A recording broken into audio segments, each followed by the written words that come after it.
Welcome to Prepare to Care, an AARP podcast aimed at bringing you free information, free resources, and free tools to help caregivers and their families. I am your host, Charlene Hunter-James. Thank you for joining us. Being a military or veteran family caregiver likely will be one of the most important and challenging roles you'll ever have.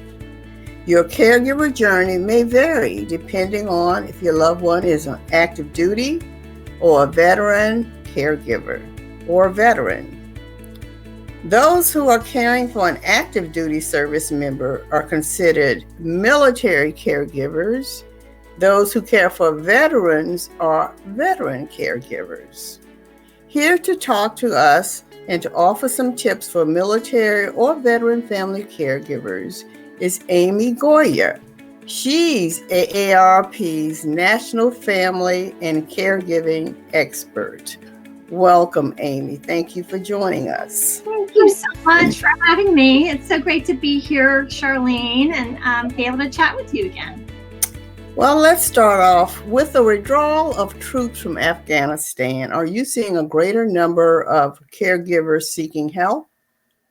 Yes, we are seeing, as the past 20 years of war come to a close, we're seeing that the events that have been happening in Afghanistan, we're hearing about increases in calls to the Veterans Crisis Line. Organizations we work with, like the Elizabeth Dole Foundation, have had an increase of inquiries from caregivers. So we see that it's affecting both our veterans, our military service members, and those who care for them. And sometimes, especially when we're in kind of a very intense time like this, caregivers continue to put themselves lower and lower on the list. So we see caregivers struggling to support their loved ones, but also having their own, fatigue and emotional distress. And when not taking care of ourselves, it's the perfect formula to head into caregiver burnout. So we're really trying to provide support for the 5.5 million military and veteran family caregivers in the U.S. and give them, easy access resources and help them connect with each other and get phone support and all of those kinds of things. Okay. Well, what is the issue of most concern for military caregivers, or is there one single issue? That's true. That's kind of it's hard to narrow it down to one, right? Yeah. There's so many challenges. We know that military and veteran caregivers tend to suffer worse health outcomes. They tend to have more strains on family relationships, more workplace challenges. About 6 in 10 are working full or part-time while they're caring for a loved one. And they tend to start caregiving earlier and do so longer, which may be related to injuries, service-related injuries and that sort of thing. My dad had Alzheimer's disease. I cared for him. He was a World War II and Korean War veteran. And I cared for him for many, many years because he had dementia, which was a long-term disease. So, the main thing, I guess, if you say, can you narrow it down to one? I think the biggest thing is that caregivers are trying to find help. They want to do the best they can. Resources. And access the resources. Navigate the VA system, understand what they're eligible for, what their loved ones are eligible for, and understanding community supports. Yeah, it is so important really to help with that navigation process, because it's kind of like, where do I start? And then where do I go from there? So, right. And it's all unpredictable. You never know how one person's path is going to unfold, and you never know what you need till you need it. Isn't that the truth? And sometimes you don't even know you need it. Right. And you definitely don't always know it's available. I had that happen with my dad, where there were some things from the VA that he was eligible for, and I just didn't know about them until someone told me, or I came across something. And I knew more than most people because of my work. Yes. Yeah. What can military caregivers do to ensure that they can successfully care for their loved one?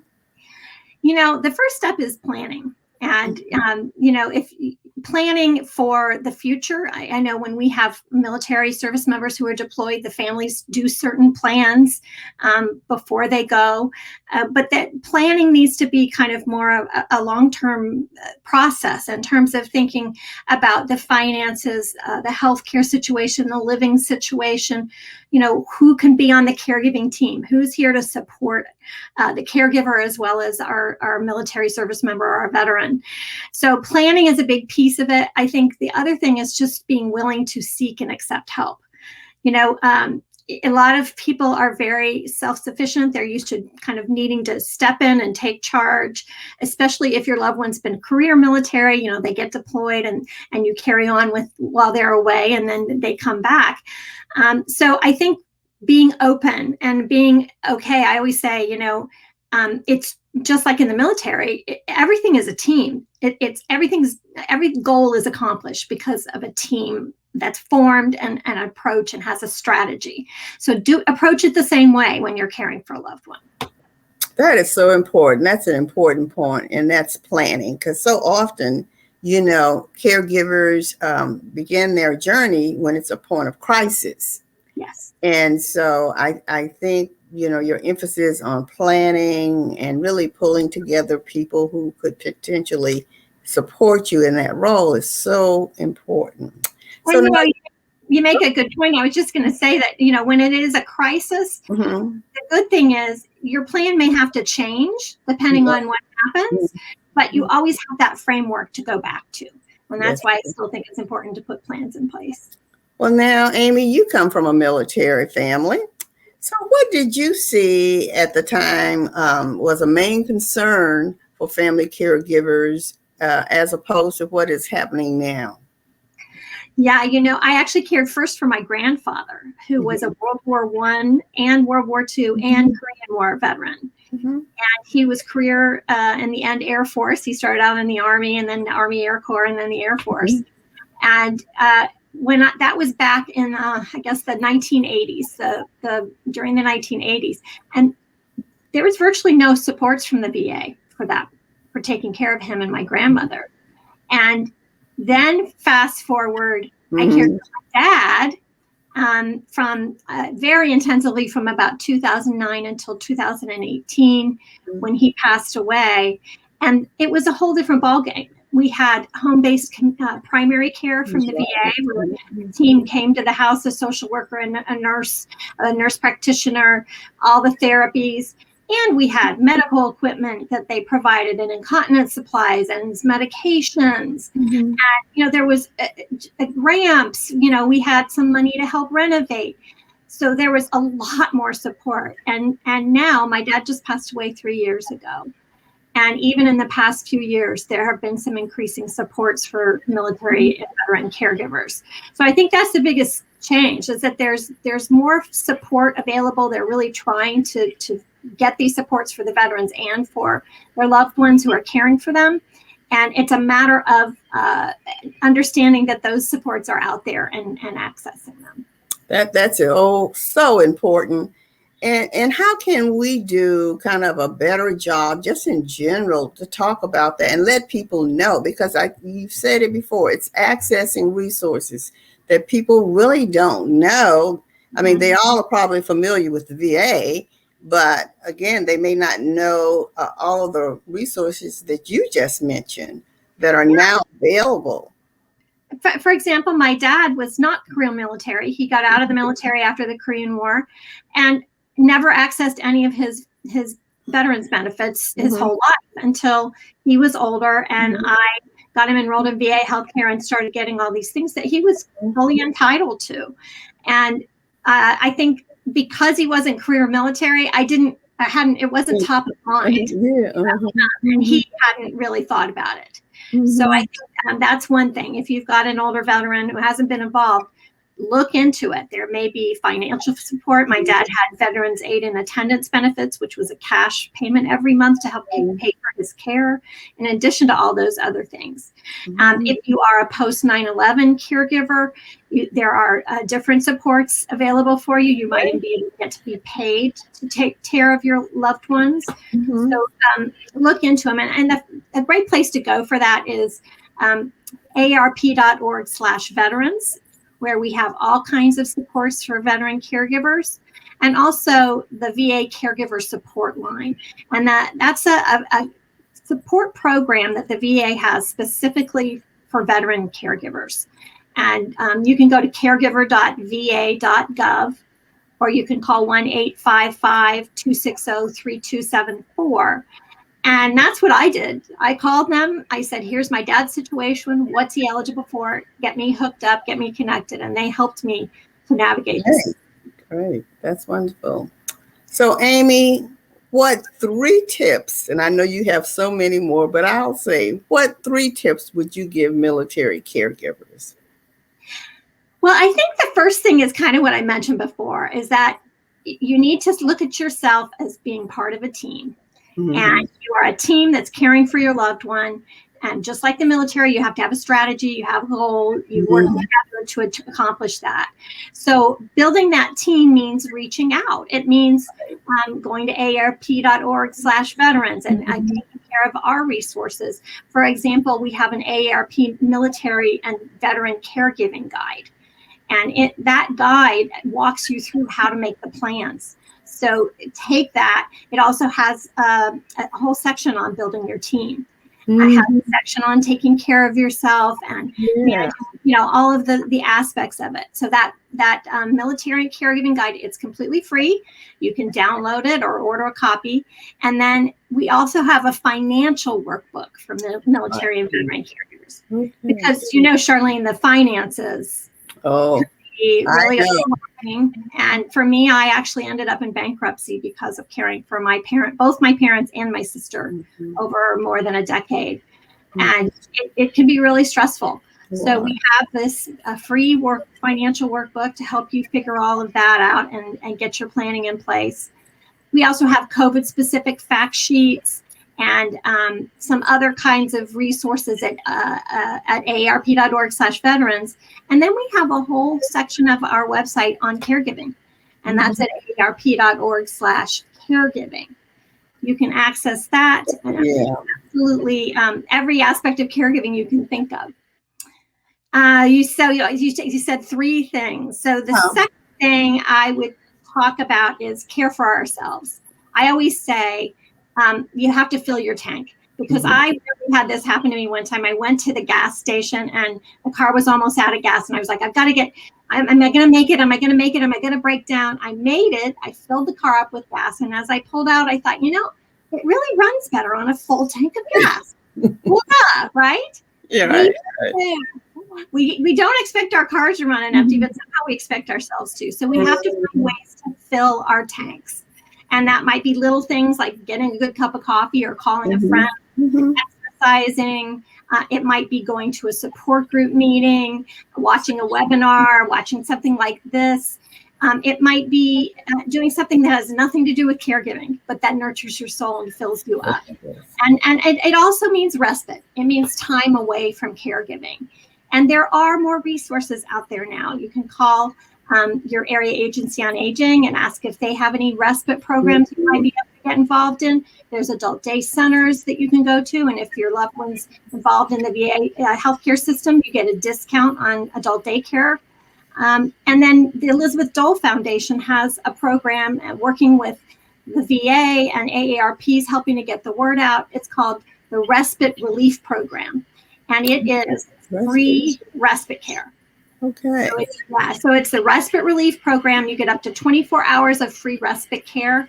And you can find that at hiddenheroes.org/respite. So be sure and check that out. Take time for yourself so that you have a full tank so you can take care of other people. I like that analogy. I mean, it's an ongoing thing. It's not a one-time thing to take care of yourself. You all have to, just like putting gas in the car. It's, you burn it up, you have to put it more. Yeah. So I think that's really key. And then my last tip, I think, is to monitor your own mindset. We know that it can be really draining and emotionally a roller coaster, caring for loved ones. We need to be aware of where our minds are and keep an eye on that. I realized at one point that I was starting to feel like a victim. And I thought, you know, I'm not a victim in this because I choose to be here. So always remember why you chose to do this, even if it's not how you would have chosen your life to be. In the end, you do make a choice to care for someone because there are many people who have nobody looking out for them. People do walk away. True. And you know, Amy, another part of that is don't be afraid to recognize when you're at the capacity to ably care for your loved one. Yes. You know, because so many people feel guilty, or they'll say, I'm going to keep mom, you know, I won't put her in a nursing home or something. But you really have to know when you talk about your tank, but know that you're at a level of capacity. Your loved one's needs have changed, whether or not you have the capacity to adequately meet those needs. So, right. And that may involve changing your team and getting more help. Yes, that's right. Moving to a different location. Maybe they're going to live somewhere else, but it doesn't mean that you're walking away from them. It means your role might be changing some, but you're still taking care of them. Taking care. That's important. And to acknowledge those feelings that you have. You know, you may be angry sometimes and resentful and tired and exhausted. Yeah. You know, you need respite. Don't feel guilty. You know, if you need 2 or 3 hours break, you know. That's okay. It's okay. And it's okay to set boundaries around that. And that's okay. I know when I need some help, I'm gonna work out some respite or some other things, and I'm gonna make sure my loved one feels safe and cared for when I'm not doing it. But I need that. And be clear about that with the person that you're caring for. And, you know, watch for changes in yourself too, because if you start to see yourself not relating to people in the same way, you're losing your temper, you're sleeping all the time, you're drinking too much, maybe your medication use has changed, you know, try to pay attention to these behavior changes in yourself, because they could be red flags that you are needing some support and getting, you know, close to burnout, or you're in burnout. Oftentimes we don't realize it until we're full-fledged in burnout, and then it's really hard to pull ourselves out. Well, Amy, you have just been a wealth of information, very valuable, and I thank you for joining us today and sharing that. And I know we will have you back, because this is a topic that you just can't discuss enough, because so many people, again, are just hungry for information and needing to know where to go, what to do, when to do it, etc. So you have provided some excellent tips to get people started on this journey.